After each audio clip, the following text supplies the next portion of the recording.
This is the first camp you've had to pick a squad with a bit of reflection in mind off the back of the fact that June was so rushed. How do you feel your preparations have gone heading into this one? Yeah, good. Obviously a few call-offs at the start, but that happens. International football, you have to deal with it. We've dealt with it. We've got, we think, a really strong squad of players here. The work during the week has been very good, and we look forward to the games coming up. How do you feel your ideas that you've instilled have developed over this week, and how have they developed since June, and how confident are you that they'll be executed tomorrow night? Well, not really developed since June. Obviously, June, when we got the squad together, was to put down a few basic principles. It's difficult. We only, basically 4 training sessions when we could do tactical work this week. So in 4 sessions, we just reinforced the principles that we tried to put in place in June. Realistically, if Scotland are to finish second in this group, do you have to beat Russia tomorrow night?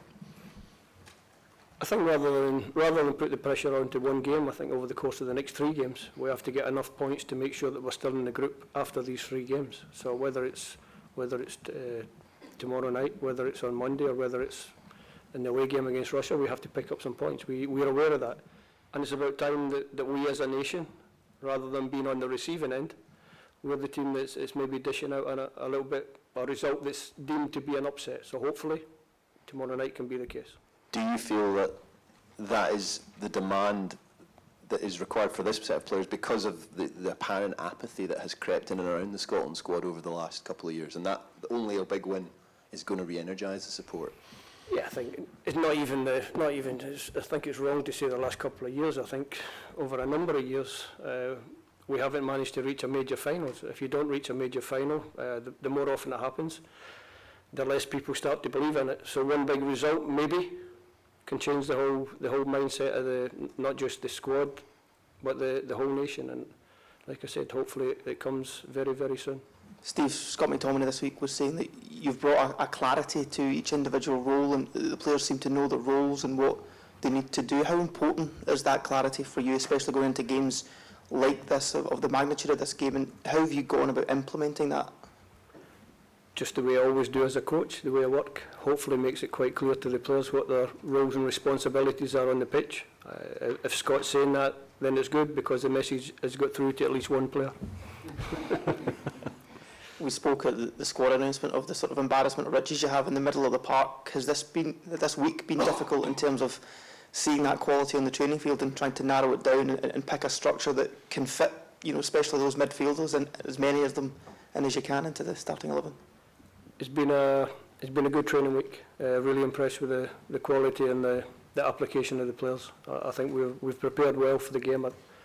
I'd probably say we've prepared as well as we can prepare, and now it's down to what happens on the night. So hopefully you'll see that we've done good work and everyone's ready. You say it's about the results over the next 3 games, but when you look at the next 3 fixtures, is Russia at home the best chance for Scotland to get a win? If you're pessimistic, if you're optimistic, you think you can win any game. All through my career, I've approached every game as a game that whichever team I'm in charge of or whichever team I played for, I always think that we've got a chance to win matches. I think if you have that mindset, then you'll find that more often than not you can win games that maybe people don't expect you to win. In the past couple of days, talking to your players, the most common words that they've been saying refer to form and structure. How far towards the vision of the Scotland team that you have has that form and structure taken them? Yeah, I think we're on the beginning of a hopefully a long journey, but you can never look too far ahead. Like I said before, we've done good work. The shape of the squad, the mentality of the group that we've had with us this week and that we had with us in the summer is very positive, and hopefully we can continue to build on that. Obviously results are going to dictate how you feel short term, but long term I think hopefully we're moving in the right direction. Steve, when you first took the job, you talked about being adaptable, but Russia flexible too. They can play 4 at the back, 5 at the back. Is this one of the games where you set up your team to attack, score goals, win the game, or do you adapt to deal with Russia's threat? I think we prepare ourselves for the game. Obviously we've got some idea how Russia will approach the game. Hopefully we've got that right. Hopefully we've got our tactics right. But when you have the players for such a short space of time, it's better to concentrate on how we're going to play it, how we're going to set up, and hopefully that's enough to get us the positive result that we need.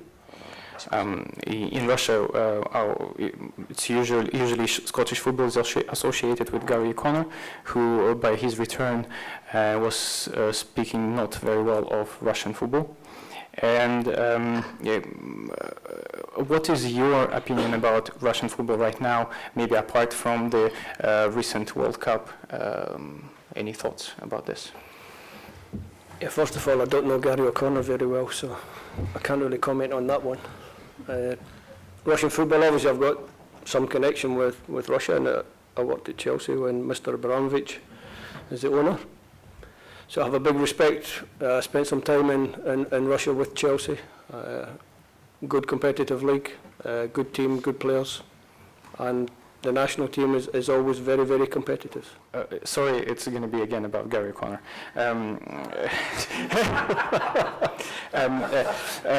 This is what the British football in Russia is associated with. We know that Dzyuba is so far the best striker in Russia. Can we say that Dzyuba is the better version of Gary O'Connor?